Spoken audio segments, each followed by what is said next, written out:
Charles, Lead Counsellor Stuart Patterson, assisted by Michael Cooley. Ms Hatton, could I have the parties attendance sheet, please? Thank you.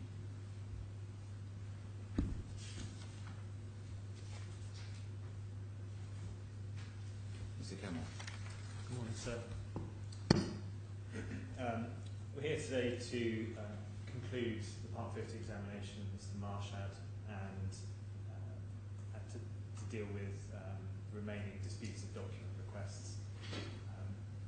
I don't know if you've had a chance to see the recent correspondence. There was since the last hearing on the 9th of July, I think it was, we submitted we submitted a list of amended requests further to what was ordered at that hearing, and then there's been further correspondence, and we're essentially now in a position where there's I think there's one request that's heavily disputed still. That's the one relating to Solidaire and Alzora, and so and then there's another one relating to the fixed deposits where we just like further clarification really, and so the subject of the questions to Mr Marshad are largely going to be on those two requests, and I think as well it may be helpful if we deal with the disputed document requests about Solidaire before we get on to the questioning, because I think we need to resolve this confidentiality issue in relation to Solidaire, and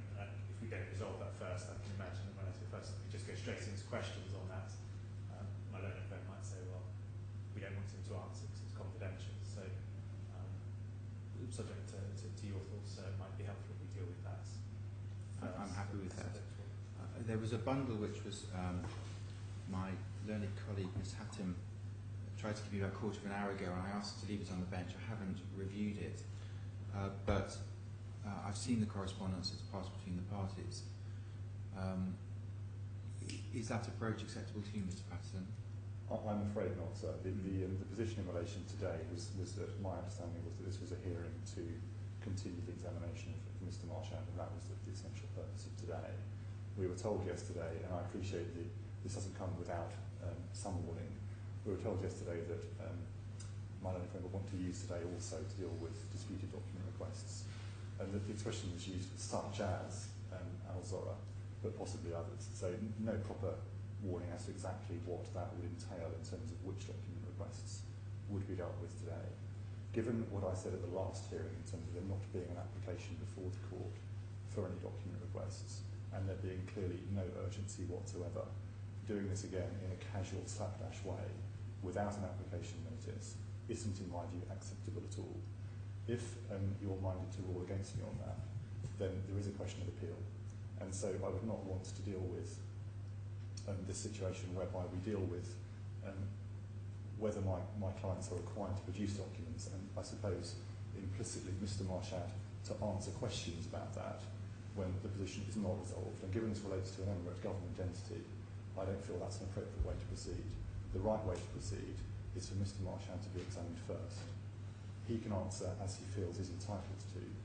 If he is unable to answer questions because he feels it's straying too far into issues that are confidential, then he can make the answer that he sees appropriate. We can then deal with the question of document production and the confidentiality issues afterwards, and therefore the Deyaar's position and his position is protected. Yes, certainly I'd expected us to continue the questioning of Mr Marshad, but I think Mr Cannell's point is that when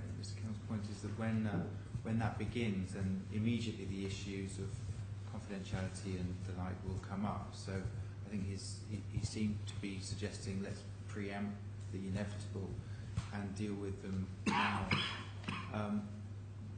I don't particularly mind how we do it on the basis if it comes up we are going to have to deal with it. I understand that. I think if this was the intention, it should have been flagged in advance of this morning. So I would say it was always anticipated at the last hearing that we would make our further requests, we'd see where we got to, and then we'd come back before you and source that and dispute it. There's no need. We made an application at the hearing and by means of the further request after the hearing. We all know what we're talking about. It's been debated in correspondence. DR has put in witness evidence in the past in response to these requests. If it wanted to do so, it could have done. Let's do this. Why don't we carry on the examination of Mr. Marchad and see where it takes us?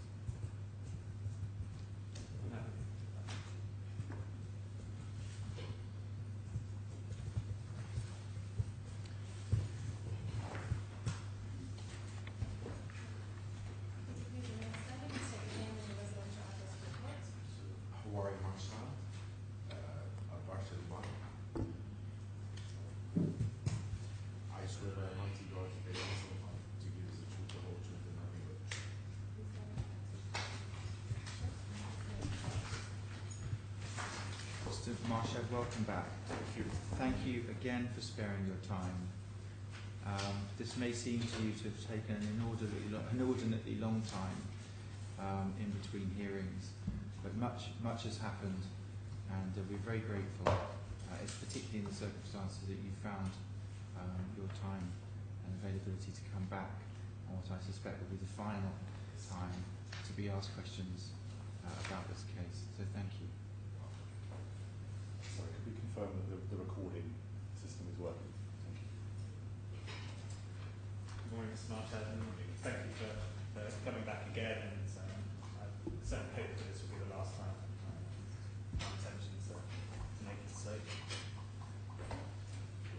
We yesterday, I think it was, we sent to your DR solicitors list of questions as 3 to 4 pages. I just wanted to check that you've seen. Yes, I've seen. I saw them this morning. Okay.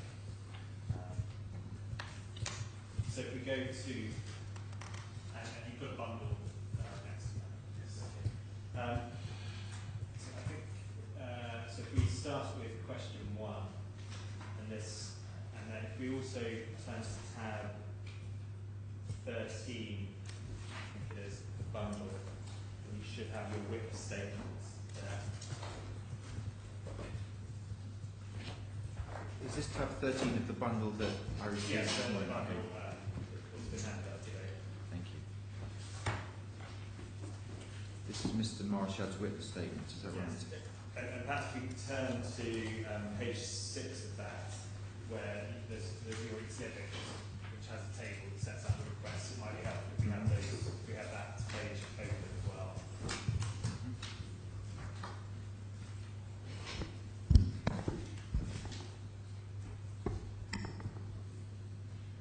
So we're on page 6 of your exhibit.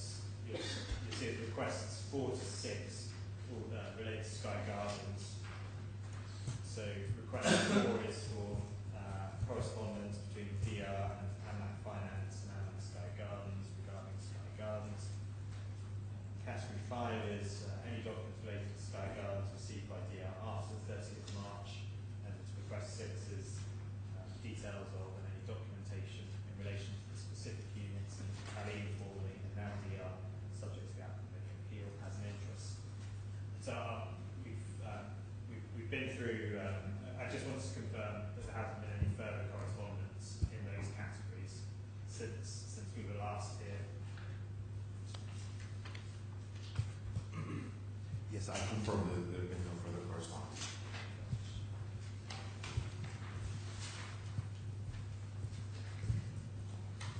Now, if you could turn to tab. So we move over the page now for the questions. Page 2, now into questions relating to fixed deposits, which is request 36. If you could turn to tab 4, I think it is the bundle.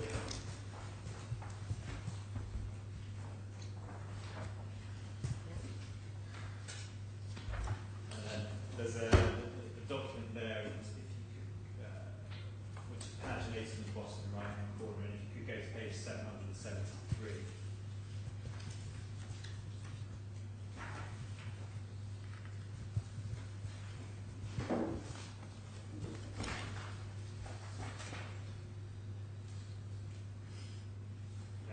So here we have a list of bank accounts that Deyaar holds with various entities, mainly with previous hearings and in the correspondence, it's been asserted that some of these accounts do belong to DR beneficially and some don't. But it's not clear to us from the responses we've received which accounts DR says it owns beneficially and which accounts it says it doesn't own beneficially. And if it says it doesn't own it beneficially, why not? So I don't want to make it more laborious process than it has to be, but I'd basically like to go through each of those accounts and for you to explain and tell me, does DR say it owns this money in this account beneficially, and if not, why not?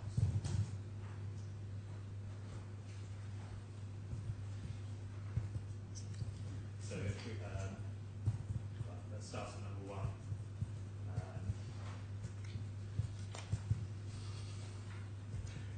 I think you give me too much credit.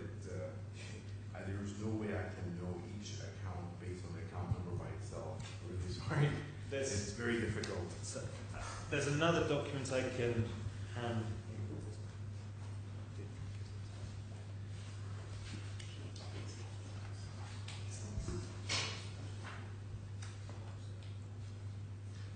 Mr. Marshall, when did you receive these questions? These questions? I saw them this morning. I think they came last night. What was the reason for that? Well, so we sent them as soon as we were able, but we have made this request. We made this request on the 10th of July, straight after the hearing. We asked, by reference to this particular page, do the fixed deposits belong to DR beneficially? The response we received on the 23rd of July was, not all fixed deposits are held by DR or belong to DR beneficially. Some of the fixed deposits are held by DR as trustee / agent on behalf of development owners, brackets whom DR manages their properties, those brackets, and some held on behalf of DR Facilities Management LLC, a subsidiary of DR. Details of these fixed deposits have already been disclosed to NBC. So that's what we received on the 23rd of July. Last week on the 28th of July, we asked this precise question, the purpose of it, and we haven't received a response to this. But so I understand. that's why we are where we are. It's not surprising that Mr. Marshall is not able to look at that table and give us the answer off the top of his head. But we try and ask him in correspondence. So we'll try and ask him in examination. But I'm happy for the answers to be provided by Herbert Smith if that's easier after the hearing. But that's what we need to know.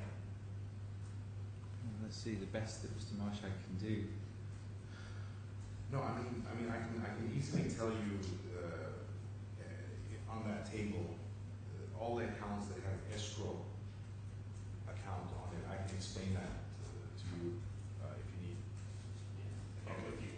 Basically under RERA regulations, whenever you sell off plan, you have to open an escrow account. All the sales proceeds are then deposited directly into that escrow account. That escrow account can only be utilized to make payments against certified payment certificates to contractors on the project. Even after completion of the project, you have to wait at least the DLP period, apply to RERA for release of the escrow, and then you have access to the excess cash after you've completed the project. So all these accounts here that are under escrow, including all the deposits that are there in the escrow accounts that I think we provided individual details of. It might help actually when you just hand up this document, which I think it must have been provided to us by.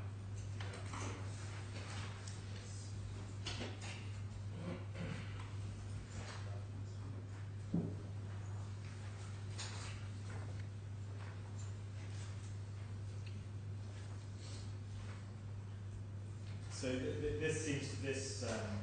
this shows various accounts with DIB, and Is this an evidence? Has anyone seen this before?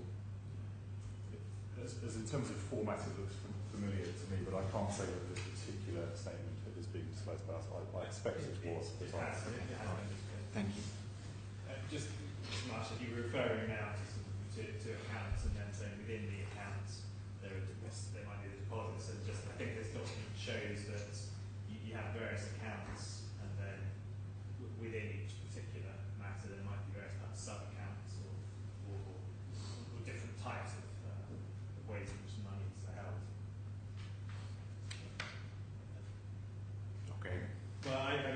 example, if you go to the, if you go down 1, 2, 3, 4, 5, 6, if you go down 6 sort of entries to, it says escrow, AC, Montrose, DR development. Yes.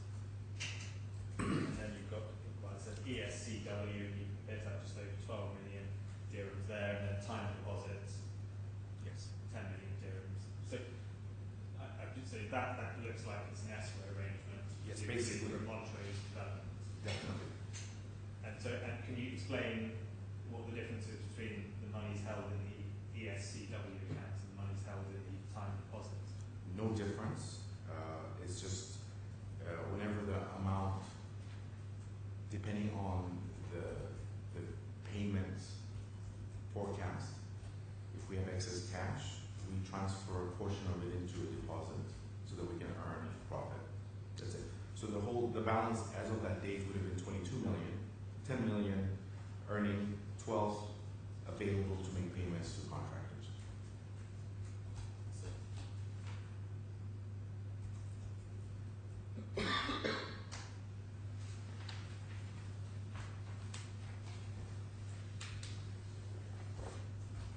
So, and if we go back to the list, page 7, tab 4, page 773. Yes. So, have we gone as far as we can in relation to this list?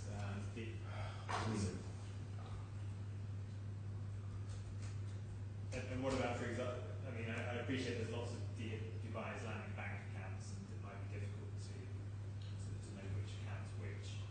But then for the accounts with other banks at the bottom of the page. Yes, I can easily explain that.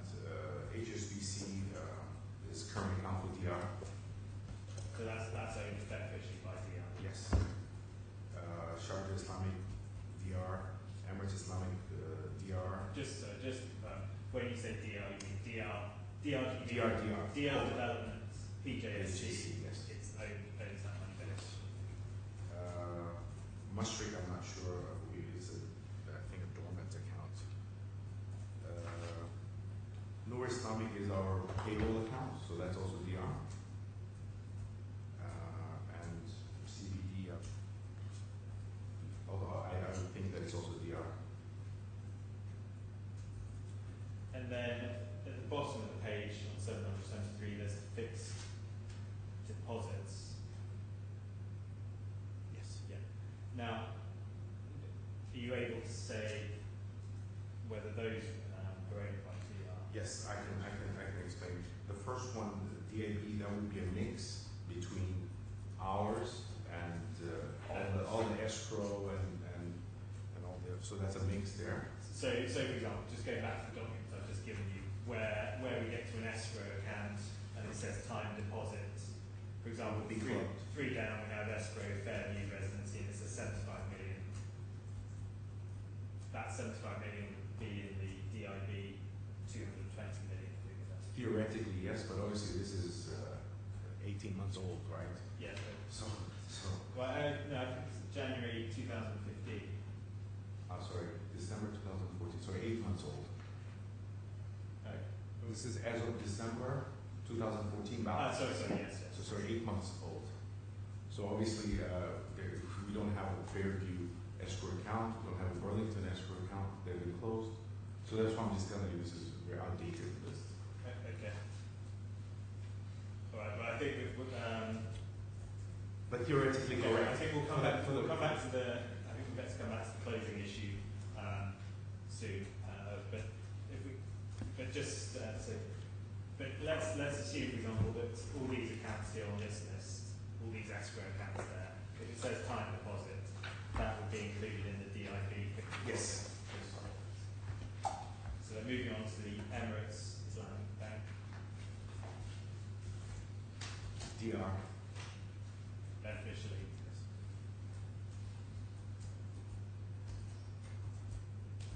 And the AMLAC. I'm lucky with the landlord balances.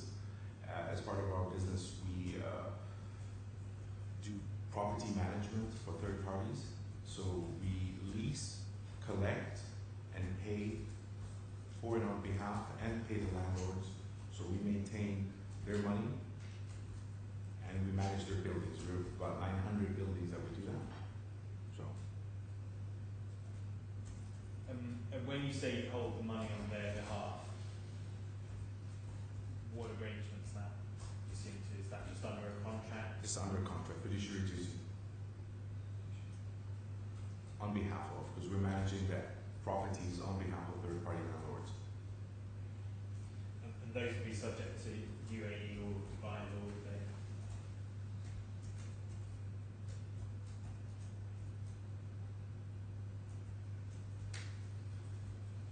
And then SIB, fixed deposit. DR.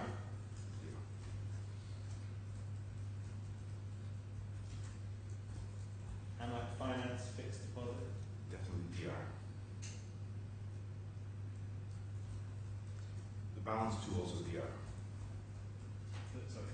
The other two The other also. two, The Noor Noor and and the CBD. So mainly the escrow and the third party property owners fixed deposits are all in Dubai Islamic.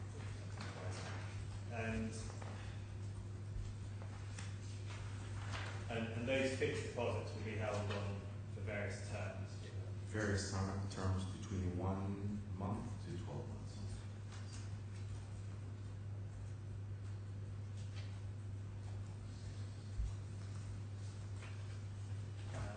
If we could just go back to this document then with the list of the accounts. You mentioned just a few minutes ago that some of these accounts, you mentioned one of them, the Fairview, I think, and the Burlington have been closed. If we can just go through this list, can you indicate, to the best of your knowledge, which accounts have been closed? Okay, Burlington's closed, to the best of my recollection. When you mean all the money's paid out, account closed, And that's it. yes, and released or transferred to the main account if there's any excess cash. Can I explain the second account for you? Certainly. Owners Association is also money that we hold on behalf of third party. So for buildings that we act as the homeowners association manager, we collect service charges and we manage the buildings. So this is the accounts of the Fairview is closed to the best of my recollection. Deyaar Park, nothing there. Atria is open. Montrose is open. 943 account is also open. I think this is our main account. I have no idea about the next one. Current account is open. Let me see. The 721-0000 is also open. Next account is open. And they're all DR, these two.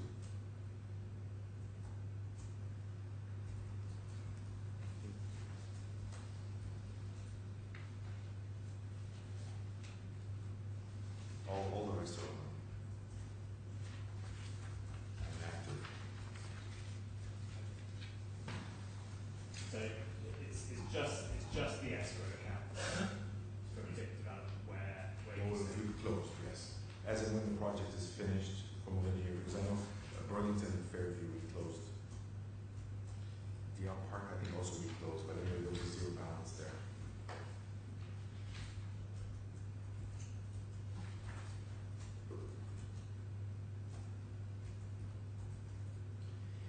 In Herbert Smith's letter of 23rd of July, they said some of the fixed deposits are held by Deyaar as trustee/agent on behalf of development owners and for whom Deyaar manages their properties. And just to be clear, that's when you say trustee agent. When you say when Herbert Smith said trustee agent, that's the fiduciary relationship you have. Okay, well I think we're done with request 36 and now move on to. May I ask a question? Mr. Marshall, when the escrow account when the funds leave the escrow account, so presumably when the development has reached a stage whatever that stage may be, where do those funds go?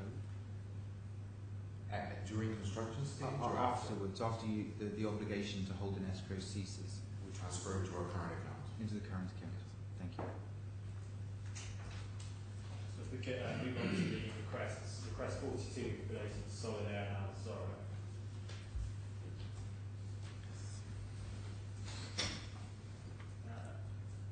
I think as we've heard in previous hearings, this is an investment of approximately 280 million dirham for the Deyaar.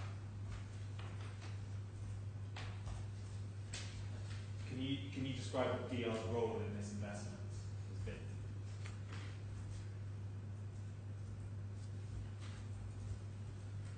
Deyaar's role. Okay, I thought you were going to ask me my role. No. Well, if you have a specific role, then we can come on to that. But Deyaar's role in general. Start with that. Basically, other than the initial investment, this is a completely passive investment because we own 10% of the Ajman investment. So other than periodic updates on the project and the yearly financials so that we can incorporate and book the numbers, we don't have an active role at all. It's over Ajman. Because as we've heard before, your investments channeled via a Cayman Islands Yes. entity. And so would there be any board meetings or shareholder meetings for that Cayman entity? Yes, there is an annual board meeting and AGM held, usually by the last one I think was by circulation, and we're still waiting for the signed minutes. And what types of documents are in your possession in respect to this investment? For me, like I said, only the management accounts or audited accounts. And I think we managed through the legal department to get you the joint venture agreement. This was an investment that was done a very long time ago. And it's not one that's in the middle of my radar right now. So management accounts and audited accounts and minutes, as you said. Yes, and we sometimes on a yearly basis go visit the site, the project managers, developers, so they give a presentation on the status and that's about it. So did you just say the name of the developer? Solid here. Solid.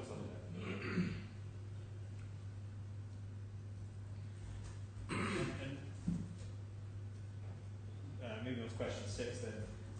No, sorry, let's just finish on 5. So you just say the documents you should have are the management accounts, audited accounts, agenda, minutes for the board meetings and the For the Cayman. entity. For the Cayman entity, which really doesn't do anything.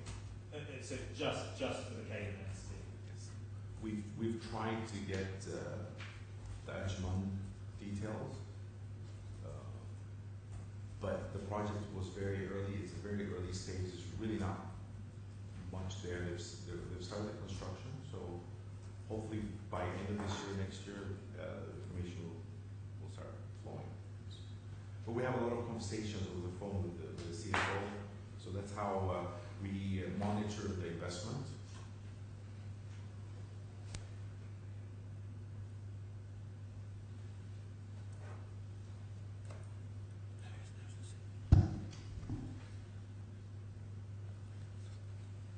And so you said just now that, well, in terms of when and how do you expect to get your investment back? How would you intend to keep it? Basically, this is a long-term investment for Deyaar. We believe that it's a very strategic and it was always a long-term investment. It was never short-term.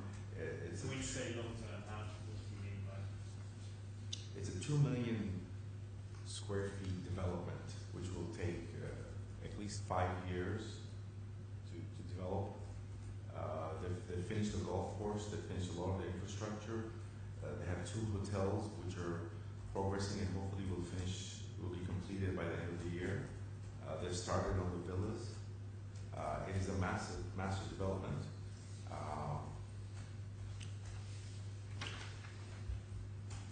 In my view, to answer your next question, I think the project will start being cash positive by end of next year or the year after.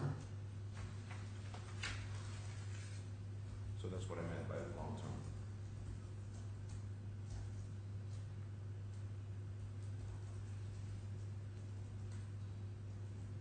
But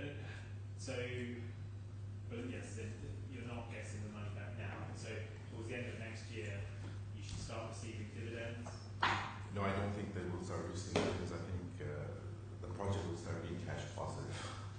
Can you just clarify what you mean by that? Well, there's a lot of infrastructure costs involved in Ajman, especially electricity, water, sewage. So when you start any massive development and you start doing it in phases, right? The proper way to do the development is to do it in phases and replow the excess cash and expand. So the initial stage is a massive infrastructure cost. So that's what I mean when it starts. But I don't think that the whole project will be complete in 2 years. So there will be further cash going in to the development. But again, this is a Zora Ajman decision, not a Zora Kingman decision. So we have no influence whatsoever in the project. No, Sam, but in terms of the information, do you have any idea from Government of Ajman or Government. when you can expect to receive dividends? No, that's not right now. It's how to get the project off and complete. And moving on to question 7. Deyaar has disclosed the shareholders agreement between Solidaire and itself, which it's in the bundle 6.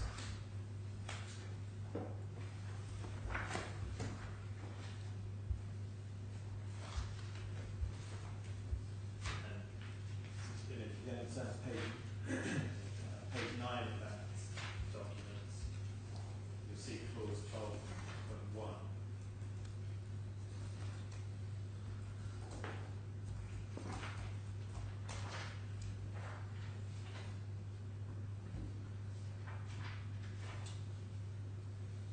And that clause says that if for any reason whatsoever the Ajman project does not start on or before the 30th of June 2008, Deyaar should be refunded the full amount of the subscription price.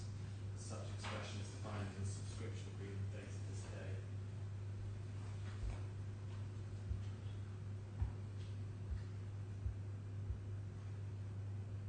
Do you know, did the project start on or before the 30th of June 2008? I'm not sure if the project actually physically started before that date, but I'm sure that we did not. No, you obviously haven't decided. And we see there a reference to the subscription agreement. Sorry, I missed that. I missed the last Sorry. exchange there. Sorry. I think you were saying you didn't know whether it did or didn't. Definition of start is so easy to start a project. You just take one shovel. But we did not exercise our rights under this clause, obviously. We did not exit the investment. Thank you. And you see there in clause 12.1 there's a reference to the subscription agreement dated this day. It's the 3rd line down in clause 12.1.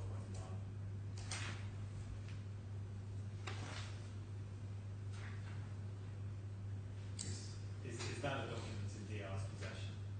I'm not aware if this document exists. I'm pretty sure we looked for it, but we can try again. Because it looks like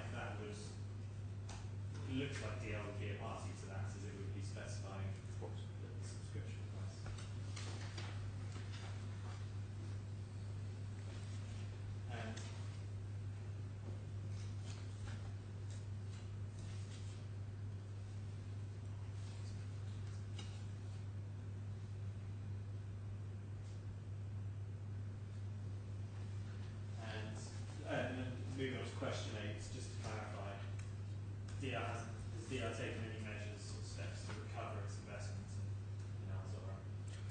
No, we haven't. We think that it's a good investment.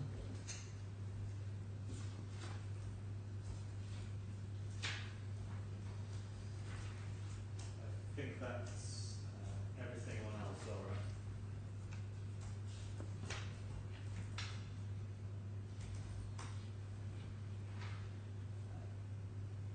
We could then move, we could go back to your witness statements. May I ask a question on that? There's a £250 million dirhams investment for, I think I'd understood, 10% of the equity. Yes. Is that right? Correct. And is that of the UAE company? Of the company established in the United Arab Emirates, Al-Zahra, or of Cayman?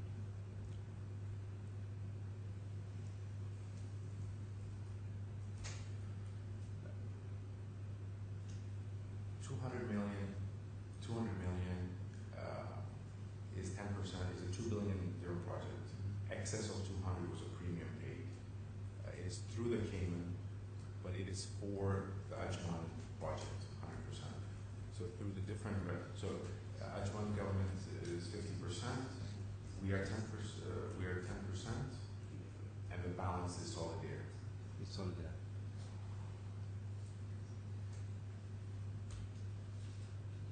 Would it just kind of, I think the DR's holding in the Cayman entity. Yes, through the Cayman. It's approximately 22%. Approximately 22.7%. And the Cayman owns 44% of Ajman. So net effective is 10%. 22% of forcible sales. 10%. And my only other question is, of an investment of that seeming size, you may say it's a very small investment, but of an investment of what would appear to be quite a significant sum of money, would it be unusual for an investment, for an investor to have an opportunity to recover their investment or to withdraw from the investment whilst it's ongoing? As in, is there liquidity in the investment? Yes, I agree with you. If this clause was if the date was 2009, 2010, I would fully agree with you. But if you look at the date, this is June 2008, when the sky was the limit in Dubai, and that investment was perceived to be much, much higher than the amount that we paid at that time. So I don't think that they actioned the clause to exit at that time because of that reason. Thank you.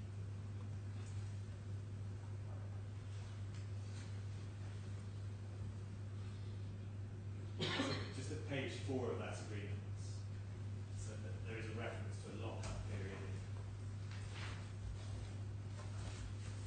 clause 6.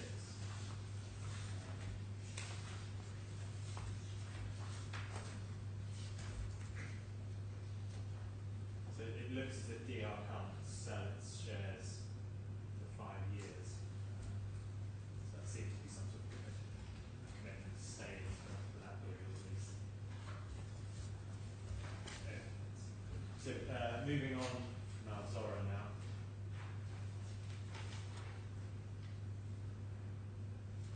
So we could go to your witness statements. We could go to page 12. This is just tidying up some of the remaining questions from the standard list of questions.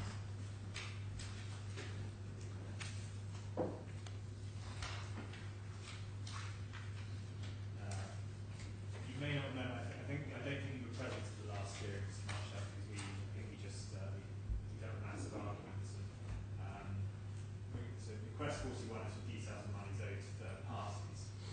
And at the last hearing, DR's legal team argued that, well, for a company of DR's size, to produce all these details would be extremely onerous. And so the request was then narrowed, pretty much by agreements to all amounts owed to banks or developers in excess of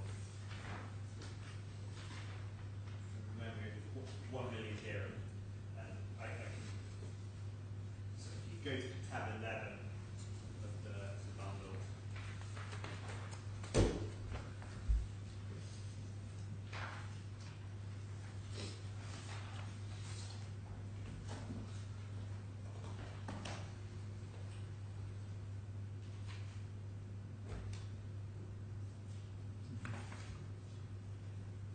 You see at the very bottom, 3 subparagraph 3 in Roman numerals. You see that relates to request 41, and this is the revised wording. So details of payments in excess of 1 million dirham owed to banks or other financial institutions, to master developers, and Deyaar will also produce documents relating to any execution measures taken by its creditors for the purpose of enforcing debts against it. So we're asking for details of payments owed to banks or financial institutions or master developers over 1 million dirham. If we then go tab to tab 12,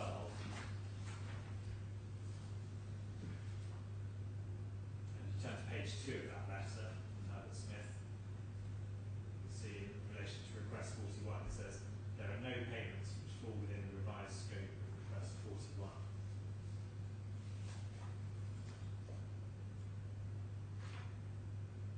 Do you see that? So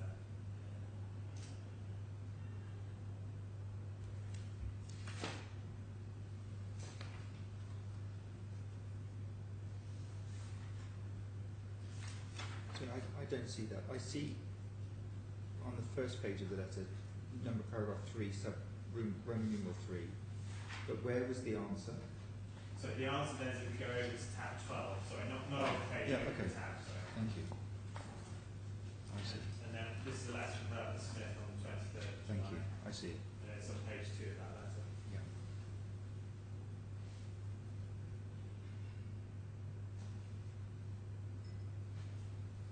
Mhm.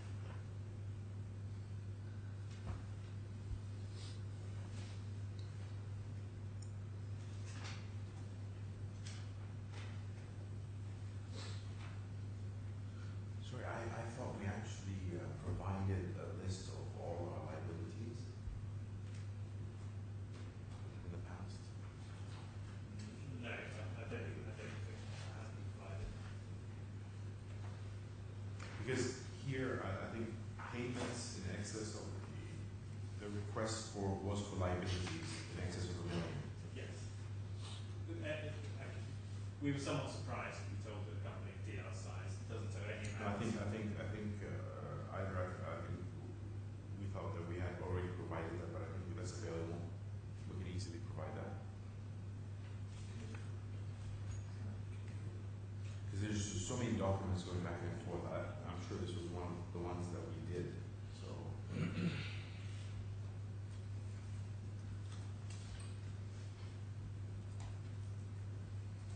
And that's why the answer here talks about payments. If you look at the answer, there are no payments. So I think it might have been a misunderstanding. We do obviously have liabilities in excess of 1 million, and we provide you a list.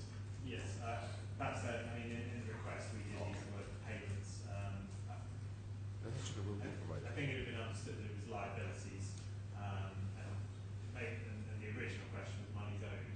But okay, well if perhaps after this hearing we'll have another follow-up letter. I mean I don't know if it needs to be ordered formally, but we can follow up this hearing with a letter just clarifying. We're happy to write in response to the question as it's now understood. If there was a misunderstanding, I apologise. I'm afraid I need to take instructions. But the position in relation to payments and liabilities, I don't think Deyaar was taking a point on that. No, I'm not saying there's any. We're happy to answer the question. I'm not saying there's any attempt to avoid it at all.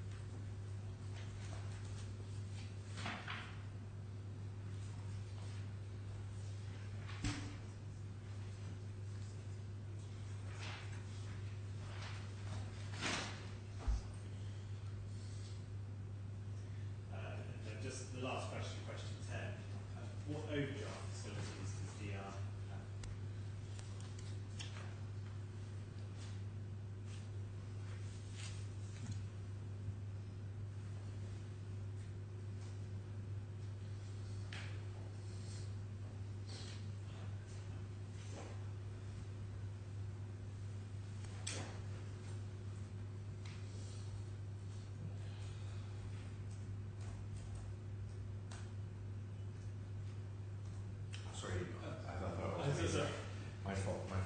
Overdraft facilities. This one I'm sure we provided all our bank debt details. Yes, I mean, I think we've seen You say details. unutilized. Are you asking for unutilized facilities? Yeah, I mean, this is a standard form question, which I think is based. It's not necessarily. It applies to individuals as well, so perhaps generally dealing with a more simple banking situation. But we've certainly been into all the Deyaar's facility, Ijara. We only have two facilities, one from Dubai Islamic Bank, one from Emirates Islamic Bank, and we've provided you the full agreements and everything. And so that's the sort of only Overdraft Deyaar, facilities? yeah, but that's something that would fall within that sort of definition. Those. We are in discussions with many other banks to obtain other facilities. I don't believe that we've signed any facility agreements yet, but we are in discussion with other banks for other facilities. So I think so there's no overdraft facility as such on the Deyaar's accounts. There's just the Ijara or the. I can't think that's been a.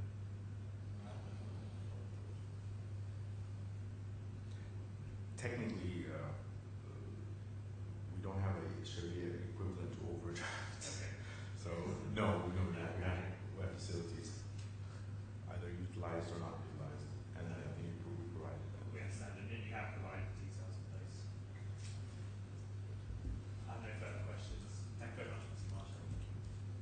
Thank you. Mr. Patterson? I certainly have no questions for Mr.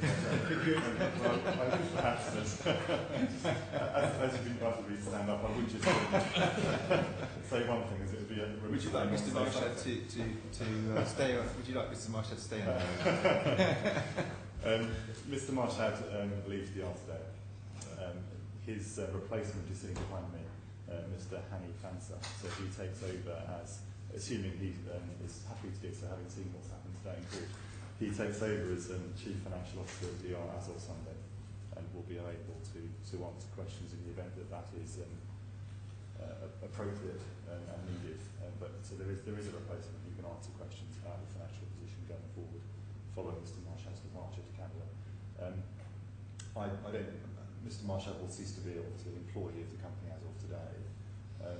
He is willing to be cooperative henceforth, obviously recognising that he'll be at a different time zone, and will cease to have current knowledge of the financial position of the company. But as far as he is required to assist, he's willing to consider that. Mr. Marshall, it only leaves me to say thank you again.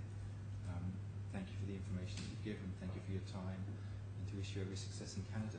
Thank you very much. Thank you.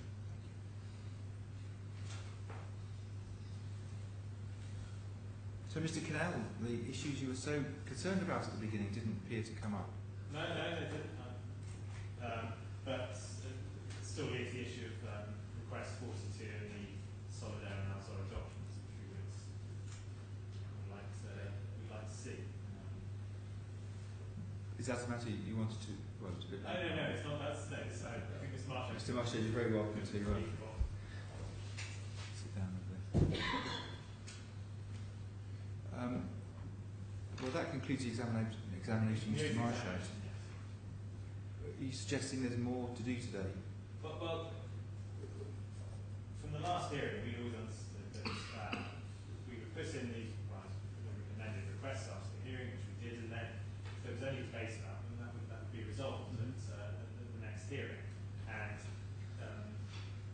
we're asking for these Solidaire documents. They're clearly relevant. They relate to a very significant asset, Deyaar's, and Deyaar asserting some sort of confidentiality in them and objecting to disclosure. And so we do maintain our application for disclosure of those documents. Should we go back to the transcript of the last hearing where this came up, and let's refresh our memories of what was said?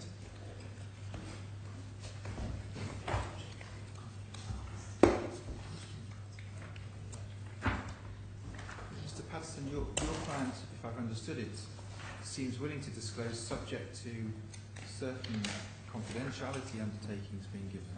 Is that fair? There are two issues here. The first is the procedural issue, which I think I've explained. I don't think this is an appropriate way to go about dealing with this point. The second issue is the substantive issue of confidentiality. And of course, this goes to the rights of the third party, and the third party in relation to which our client's relationship is sensitive, given that it is a government entity. We have a general confidentiality arrangement in place.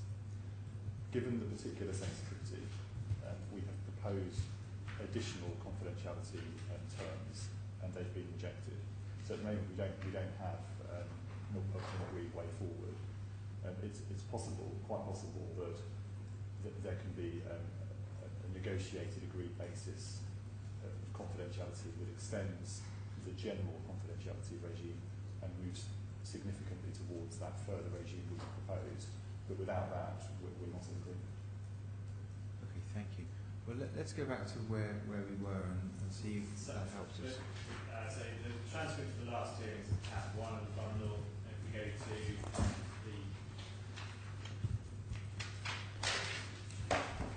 page 18, the penultimate page, page before the penultimate page. Penultimate page.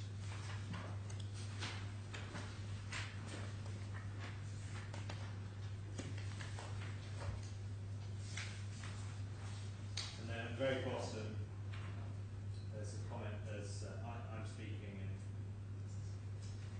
Do you have a page number?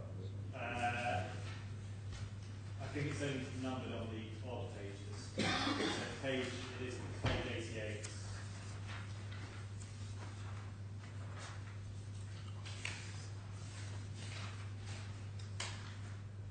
Ours stops at 41. On tab 1. Tab 1. So does you have? I've got. I think one of our copies is missing pages, so we can find it in the other. We apologise. Yeah. So at the very bottom of page 88. So we start with the against them, and that will impact the successful work. And this is us just going. This was just us recapping the very end of the period, what was going to happen. So and then 42 we've just dealt with. So we will get we get the agreement that they did agree to produce. And then we should be able to find that today. And so we have that today, that'd be helpful. And then we're asking, or we're applying for documents relating to, and then so you may remember there was, I think previously we'd asked for agreements, and then we brought in the request for documents. And then, so you say then agreements, and then you give the instructions on the legal basis of why that should not be ordered, and then we will decide what to do.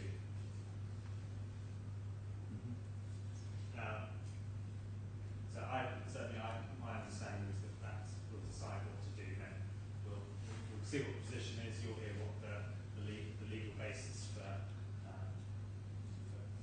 why production should not be ordered is, and then we'll come back here and I decide what to do.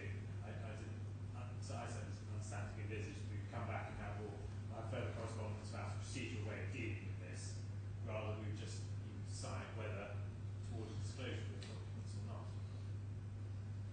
Yes, I think on page 89 it would be then you will seek instructions on the legal basis rather than see instructions. Yes. Because wasn't it suggested that we can look at the transcript? It was suggested that there was some lawful basis on which the documents could not be produced subject to the order of Justice Sir David Steele, and we wanted to understand what those legal arguments were. Yes, I think the basis says it was confidentiality. But I haven't seen submissions on the UAE law of confidentiality as it relates to orders of the court and so on. Not that document, it may or may not have been ordered to be produced, but I thought that was the position. We were going to get some. The assertion was there was a legal impediment, and we were going to understand what that was. So if I could take you to have this lesson, 23rd of July, which is tab 12 of the bundle.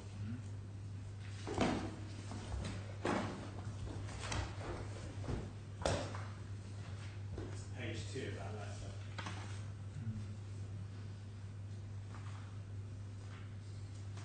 And this is their response. This is 13 days after we submitted our amended request, so they've had ample time to consider this, take questions, produce any witness evidence they wanted to. See what they say.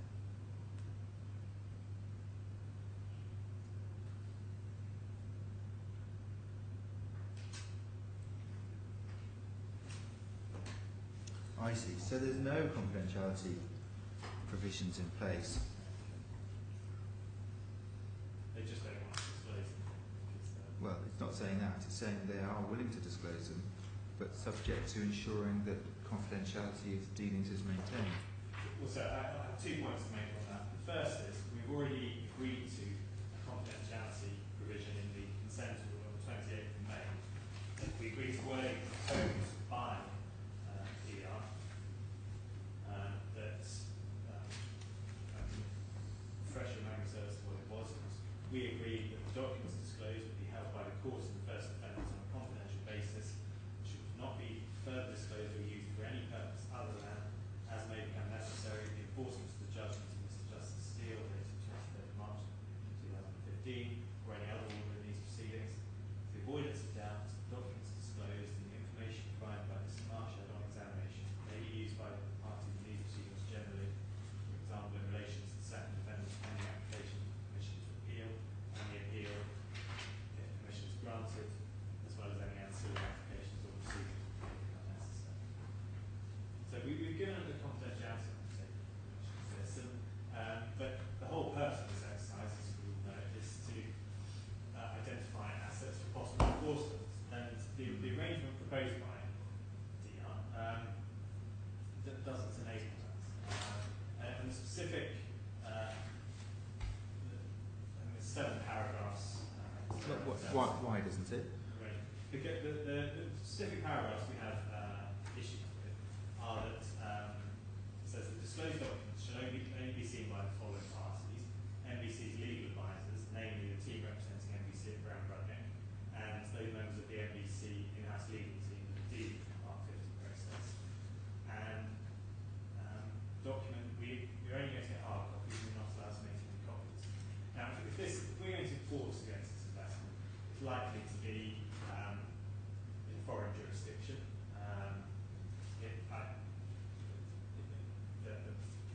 Maybe things that can be done in the DIFC, in which case we would need to instruct other lawyers, but maybe things that need to be done in Cayman Islands, where we would have to instruct other lawyers.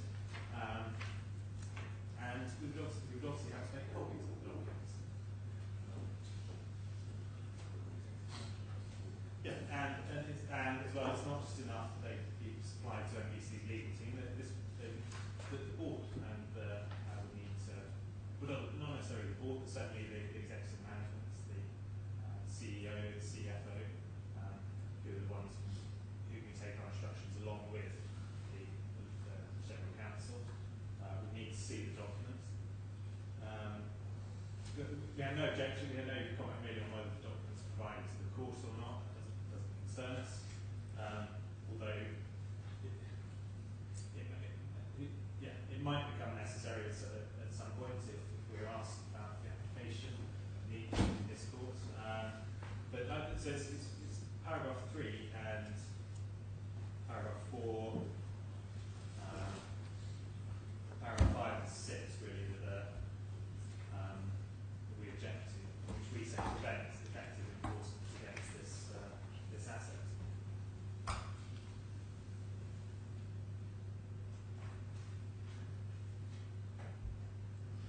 I thought we touched on this in some detail at the last hearing, not just at the end. And perhaps we can spend a couple of minutes looking over the transcript to remind ourselves exactly where we got to on this, and that will help us to decide how we might move forward. Because I particularly remember Mr. Patterson raising the issue of the need for an application. So I want to understand where that went on. Right, so we did do that. As I recall, Well, let's have a look at the transcript. Right, so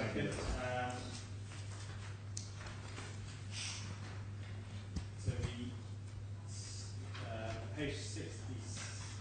I'm at page 16 is where. I mean, have a seat. Let's spend a few minutes looking over it and then let's go through.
So I don't know if you found the relevant bits of the transcript.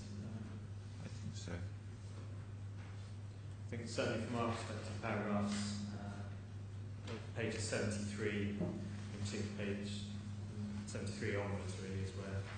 Not 65. The 65 I think is where it generally starts, so it might be helpful just to read that from the start. But I also think, for your benefit, pages 23 to about 25, 26 clearly set out the way in which we were allowing document requests in connection with the questioning of Mr. Marshad. And that might be worth having a look at as well, whilst I look at 65 onwards. 65 onwards, and in particular we've set 73 to 70, 75 and also 77.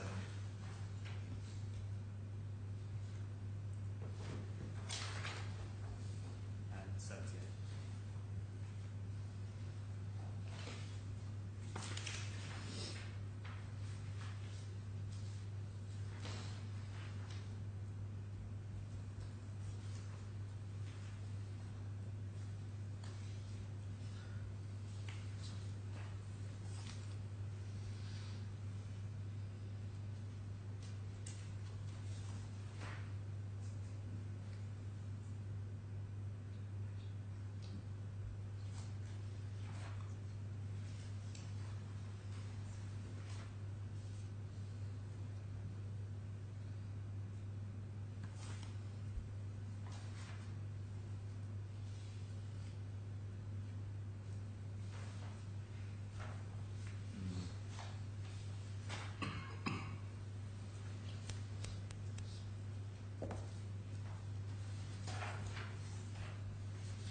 Thank you. That was helpful. So Mr. Marshall would like to leave the court. Is that something that anyone objects to? No. Thank you. Thank you.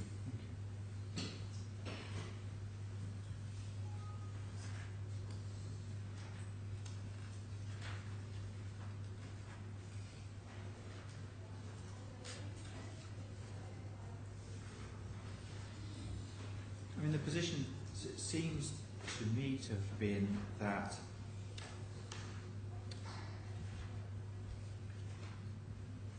Mr. Patterson didn't have sufficient instructions as to the nature of the confidentiality in order to respond to an oral application. He asked for clarity of the exact documents which was given at the last hearing, and Mr. Patterson would then seek instructions and provide, in a sense, a response to that application in order that we can determine the request. It sounds as if Mr. Patterson has a different view on the transcript. So that's my interpretation. Perhaps you can give me yours, and then we can hear from Mr. Patterson. Yes, so my understanding is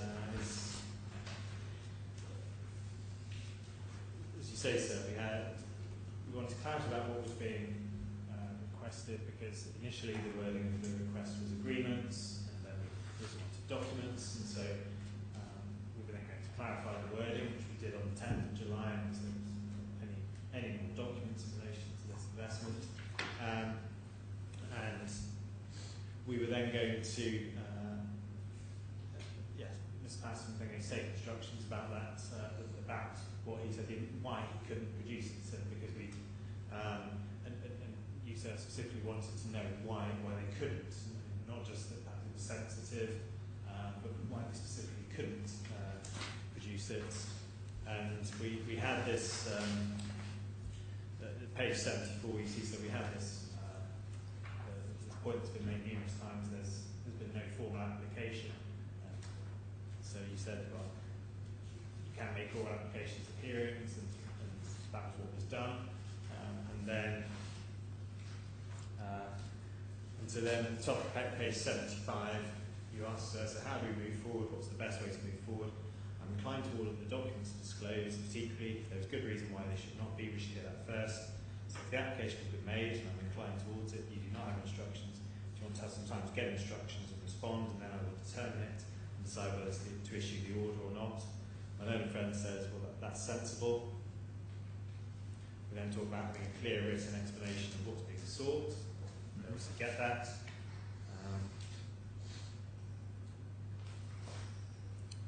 And then at the top of page 78,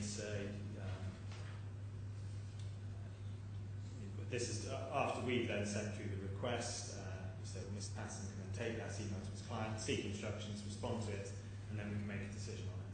Mm-hmm. That's what we're asking to do today.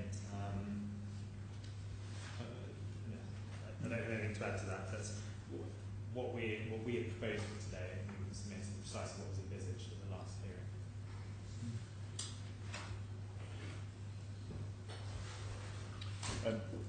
The history is I don't think any dispute about the history of what has happened.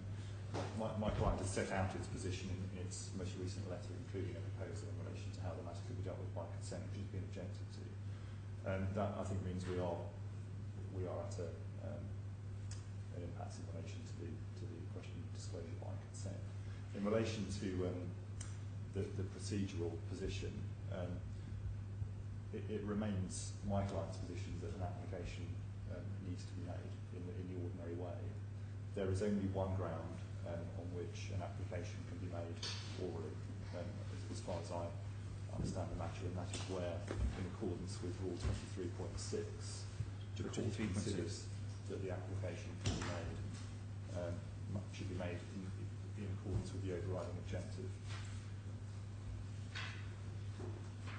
The other grounds on which an oral application can be made all relate essentially to urgency, including applications that are, for example, for injunctions or other similar types of relief. Now, having made my position very clear at the last hearing in relation to the requirement for a written application and for the procedural protections that afford to my client, it is quite extraordinary that several weeks later we are being asked on the eve of another hearing to do it again in this casual way without an application notice.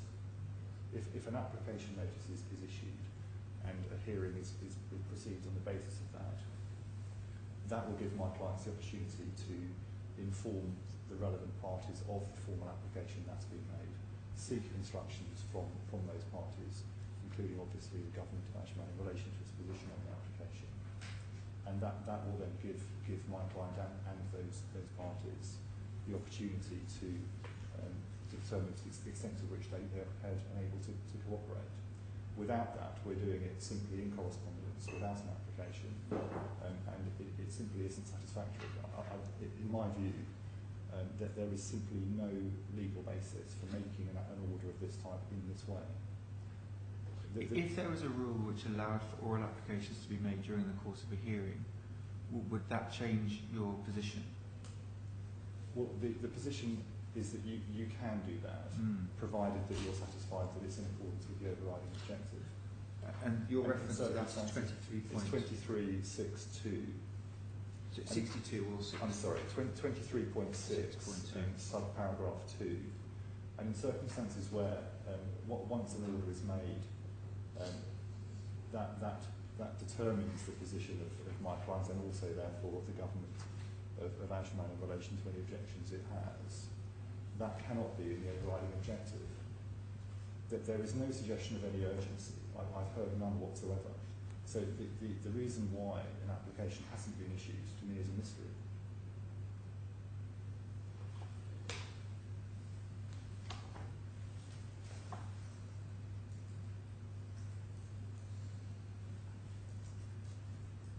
If we receive a written application notice from the applicant, we can provide that application notice and explain it to the affected parties and seek their instructions in relation to it. And we may be able to move forward much more effectively in that way. But simply by doing it by correspondence in an oral hearing on no notice isn't appropriate. No, I understand that, but it would appear as if where we left the last hearing was that if we take the view that the oral application was made, and I want to look at that point because my dim and distant memory of having to review these rules before we issued them allowed for applications to be made during the course of hearings. I need to find that particular rule if it's there. But the position seemed to be that an oral application was contemplated, that you asserted that your client was subject to confidentiality provisions but didn't have sufficient instructions at that time to explain them. And it was left that once we had clarity at the end of the hearing on exactly what the request was, that the instructions would be sought in order that we could determine the application. And clearly you sought instructions. The letter sets out the position clearly and makes an offer as to disclosure with certain caveats. And that's where we are today. Correct. So if it's an assistance paragraph, rule 23.32 provides that an applicant may make an application without filing an application notice if, this is subparagraph 2, the court dispenses with the requirement for an application notice. That may be the provision you had in mind. 23.32. No, it'll probably be in the section on hearings. No, it may not. It may not. It may be something we have to come back to.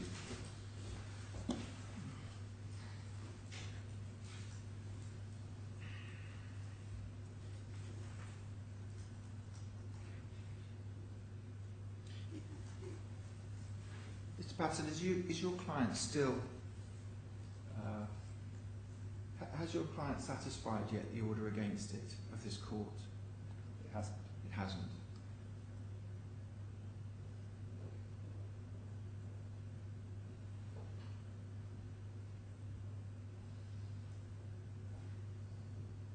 And therefore, one can understand why Mr. Cannell's clients would like to understand the nature of an investment of that size and what amount, if any, of that investment it might execute over the outstanding order of this court.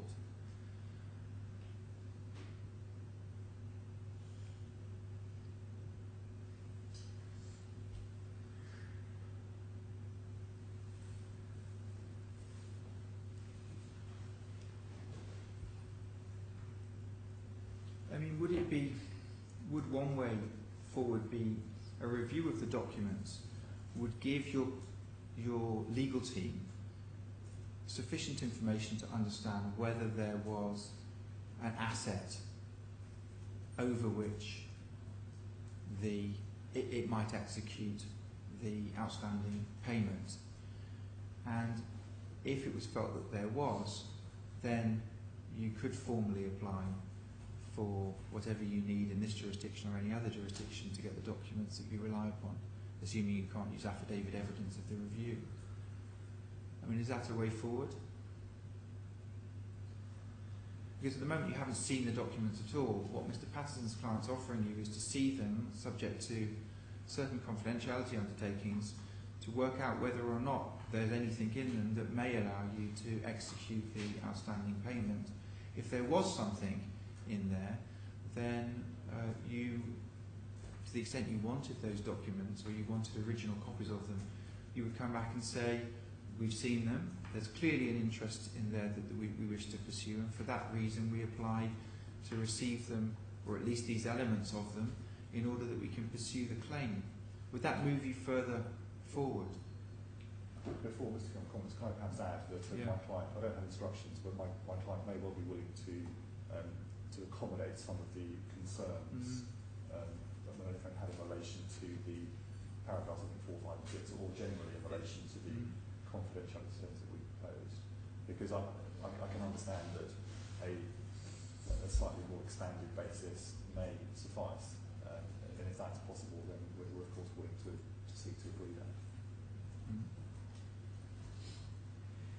Yes, sir. I mean, as with all these, whether we then have to make further applications for things, it just the overriding objectives of things as quickly as sort of fairly, but swiftly without having unnecessary procedural sort of, obstacles and things. And certainly, if we could have a look at the documents and share them, I mean, not just with our client's in-house legal team, but also the CEO and the CFO from whom we take instructions as well.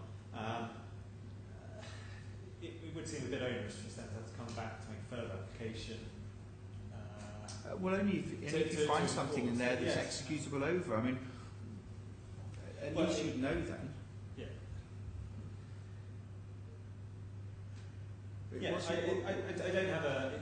It does seem that it creates one unnecessary step, really, given we have already made an application for these documents. I think what's against you, but it's not. What's against you at the moment is that from the beginning of the transcript, what was clear, and I suspect maybe why Mr. Marshall made a swift departure, the idea was we asked Mr. Marshall questions. Certain documents needed to be seen in order for you to ask him follow-up questions. That was what we were debating. The documents that needed to be seen to ask him follow-up questions. Mr. Marshall kindly came back, sat down, you asked him all of the follow-up questions, you allowed him to sit down, you allowed him to leave. So what's against you is that there is no further documentation within the scope of Sir David Steele's order which can be required because Mr. Marshall's questioning is finished. I think what's for you though is that the discussion that we had last time was the possibility of an oral application, and I can spend time reviewing the rules, it's in there somewhere, which allows it to be made during a hearing. Mr. Patterson took instructions and wrote that in a letter and said, my client's happy to disclose, but these are sensitive commercial documents, and in order for you to have a look at them, these are the terms. What I'm trying to find is to assist both sides to find a way through that allows your client to understand, do you have an executable right that you can then pursue in court, and for Mr. Patterson's client to feel comfortable with their third-party commercial clients that the sensitive commercial terms which have no value to your client at all are not going to be in the public domain. So we're trying to find a way through. Can I just add, I think the point was made in jest, but Mr. Marshall did not sneak out of call. No, I was... If he's wanted back, we can call him and bring him back. Not at all. Well, so if that's the way you're minded to go, then some form of solution along those lines. I don't have a client safe instructions, but I think we'd be happy to agree to that. Subject to the concerns we've raised before, in particular in relation to paragraphs 3. Basically about who we can show the documents to, and it may be that even our CEO and CFO are actually obliged to show the documents to or share information with the board. I don't know, but perhaps we can look into that. But for the time being, I think for our CFO and our CEO as well as the General Counsel to be able to see the documents, and also for us to be able to make an electronic copy, that would. I think those would be our main issues of the proposal. Mr. Patterson, for the General Counsel to also consider, because I'm contemplating, the review is a legal one. Is there likely to be under the contract an executable right that a judgment creditor could exercise in relation to the investment in order to protect their investment? It seems to be very much a legal review. In terms of your confidentiality requirements, how might the GC of the judgment creditor also review the documents? I think I can. I think that's what procure instructions for that. I think the order already, or sorry, the letter already contemplates it would go as far as that. I was going to try and find it.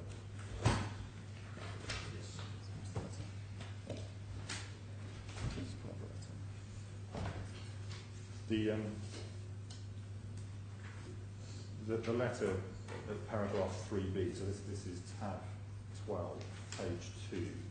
At 3b, we had contemplated that the in-house legal team dealing with the Part 50 process would be entitled to look at the documents. If that doesn't include the General Counsel, because they're not involved in this process, then I would be expecting for it to include the General Counsel.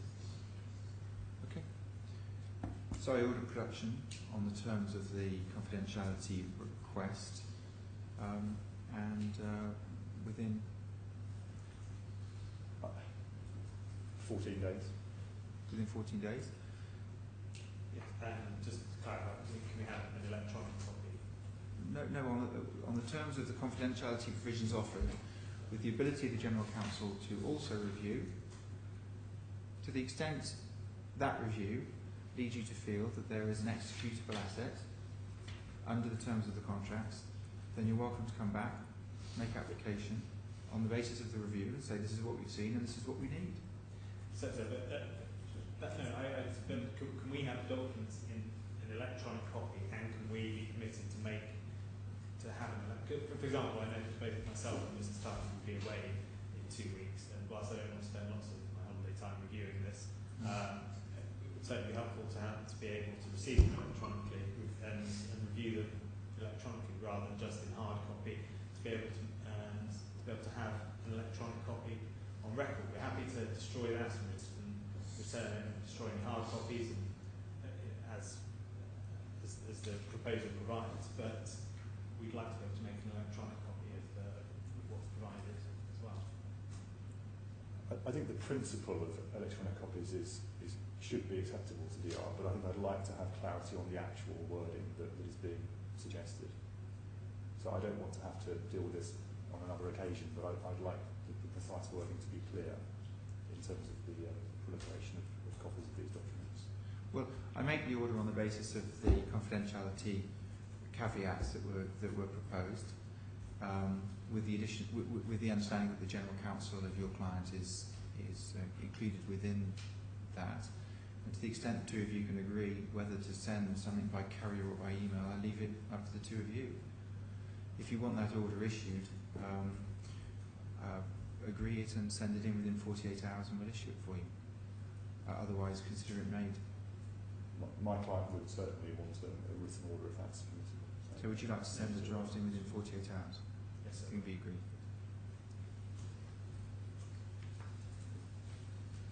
So I think the only other issue would be costs, which again we're not in a position to make costs. We haven't produced a schedule or anything, so I just perhaps like to adjourn the question of costs, and we can make perhaps a written application. But we didn't want to make any more applications. But this one we will do by application notice if learner friendly. I mean, I would have thought costs we would deal with now, wouldn't we? Not the quantum, but the liability, or do you want to do that by application? Well, I mean, I would have thought we were entitled, as a matter of principle, I generally thought we were entitled to our costs, but I appreciate from the obviously 3 hearings, I anticipate my learning friend will suggest that not all those hearings were strictly necessary. But so, I mean, I would ask for an order for cost, but I'm not in a position to give any indication of quantum. Any objection? I don't have any instructions on the cost. It wasn't mentioned in advance that it would be raised. I don't say it cannot be raised at the end of the hearing, but I have no instructions. There would be a number of points of course that we would take in relation to quantum, the way this process has been handled.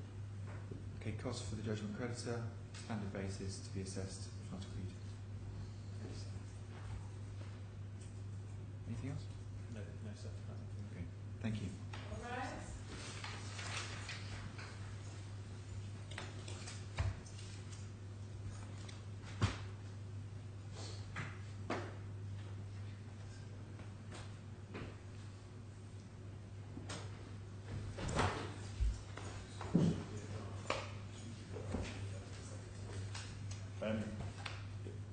Yes,